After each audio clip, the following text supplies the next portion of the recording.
What is up, everyone? Welcome back to another video. It is time for my match day 2 wildcard team selection.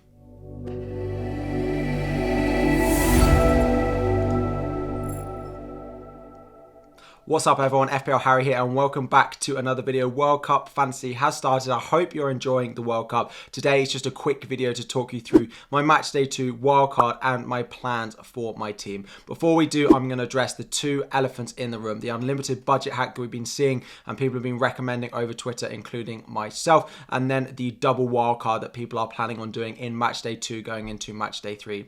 First of all, before we go any further, if you have not done the unlimited budget and you are still planning on doing it today or in match day 2, I would probably advise to go against it.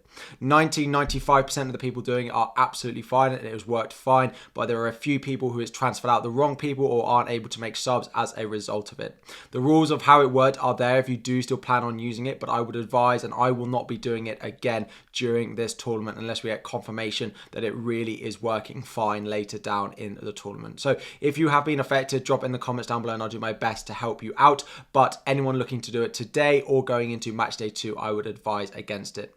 The next thing is the double wildcard. Now, the way this works is because your wildcard will stay active for the duration of match day 2. This will allow you to make transfers once your players have played and then prepare for a team to go into match day 3 whilst your match day 2 wildcard is still active. This again should work, and we've had reports that this again will work. What I would be cautious about is you can only sell a locked player once. So for example, once Messi is played, if you sell Messi to someone else because you want that other player in match day 3, you can't then change your mind and go back to Messi or change your mind and go from that final player to someone else. So you can only sell locked players once. Again, I'm going to be very cautious. My wildcard looks at both match days 2 and match days 3 because a lot of these bugs are being fixed and new bugs are appearing, and I'm just going to start playing this game down the straight and narrow as much as I can during the rest of the tournament. We've tried a few things out in match day 1 that seem to have worked, but I don't want to go ripping up my team too much more. So I do think I'm just going to play it my wildcard in game week 2. If it does seem to be working for people, then I may make a few changes going into match day 3, but this squad is built for the final 2 weeks. Just quickly before we go any further, there is a football shirt up for grabs. If you have not joined my league code, there is the code. There is a link in the description as well. Completely free to enter. All you have to do is be the winner of that league. The prizes will close at the end of the group stage. So here is my wildcard for match day 2. It currently leaves 0 million in the bank, and there are a couple of things that I do need to wait and see on before I finally confirm my wildcard. I will confirm it in the community section and over on Twitter as well when I do play it going into match day 2. Noppert is in goal and he looks like he's the starting goalkeeper for Netherlands. They have 2 good fixtures against Ecuador and Qatar in their final 2 matches before the end of the group stage. We currently think Rocher is going to be the starting goalkeeper for Uruguay. He is also 4 million as a goalkeeper. I need to wait for the Uruguay lineup to make sure that is the case before confirming that he will be the second goalkeeper in my wildcard team. Moving into defence, Alphonso Davies is a big differential that I really like going into the final 2 weeks. He is a defender, so gets 7 points per goal, but is likely to be playing on the left wing for Canada. Canada's games are likely to be high scoring. They score a lot of goals, but not necessarily that assured defensively. 5 million is maybe more that you want to pay for him, but I do still like him as a big differential at that price. I've downgraded and gone with just one England defender. It is Luke Shaw in my team at 5 million. I've ditched Kieran Trippier. Although England look good and I do think they'll keep a clean sheet in at least one of their last 2 games, I have liked a few of the other defenders and I did want to diversify my team because losing that clean sheet in match day 1 was a big pain for me. Then we have Pavard, and although France have conceded to Australia, I still think they will do well over the final 2, and Pavard starting at right back at 5 million still offers fantastic value. Again, France I do expect to do really well in this tournament to top their group, and the rotation there isn't that much. There aren't that many other options that could fill in for Pavard even in match day 3 if we expect a little bit of rotation. Then we've gone with Dumfries, so we do have double Netherlands defence with the goalkeeper and with Dumfries in here. He was playing sort of right mid, right wing, although he's classed as a defender. He was playing very far forward, so I think at 6 million, even at that, he could do really well. Again, Ecuador and of course that Qatar fixture that we need to be targeting in match day 3. The only thing is there could be a little bit of rotation for Netherlands in that match. And then finally is Alex Telles. Again, another one I need to confirm is whether Telles is going to be starting for Brazil. I do believe he is going to, and he is going to start for them in match day 1, and then he'll be fine to be my 4.5 million defender going into match day 3. Again, Brazil, I expect them to top their group. I expect them to win all 3 games, and Telles in there I think could do really well at his price.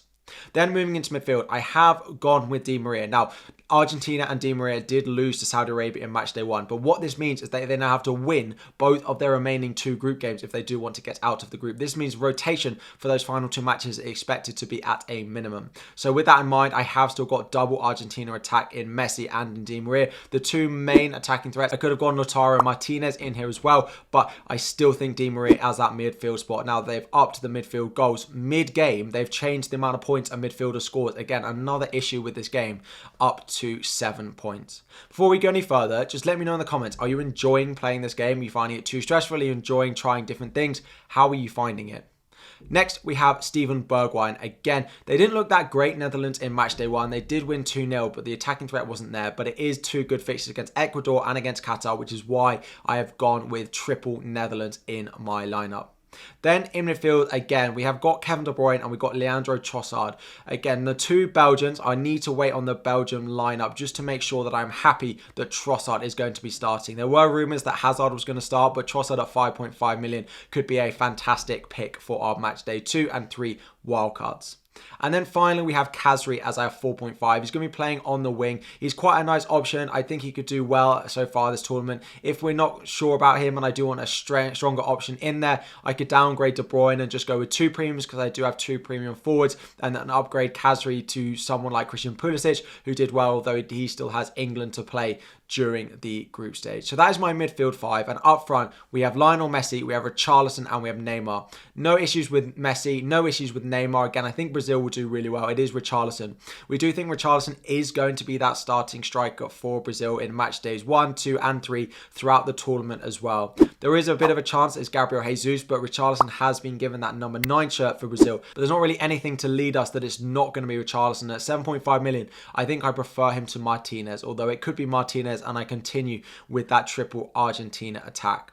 So this is my current wildcard draft. Again, I need a few lineups to take place on Wednesday to know if I can completely confirm this. Let me know what you think. If you're thinking of anything different, any players you would add in here or you wouldn't have, in the comment section down below. Again, as I mentioned, I would advise moving against going with any of these wildcard matchday 2, 3 glitches and unlimited budget glitches that we've got. If you have not joined the league code above and you want to win a free football shirt, it is for subscribers only. So make sure you're subscribed. Make sure you've liked the video as well. Going to try and get as close to 1,000 likes on the video as I possibly can. Thank you so much for watching. Good luck in the rest of match day 1. Good luck in match day 2 as well. When it does come around, I will confirm this wildcard on YouTube and on Twitter as well. Thank you so much for watching. Like and subscribe before you go, and I'll be back again very soon.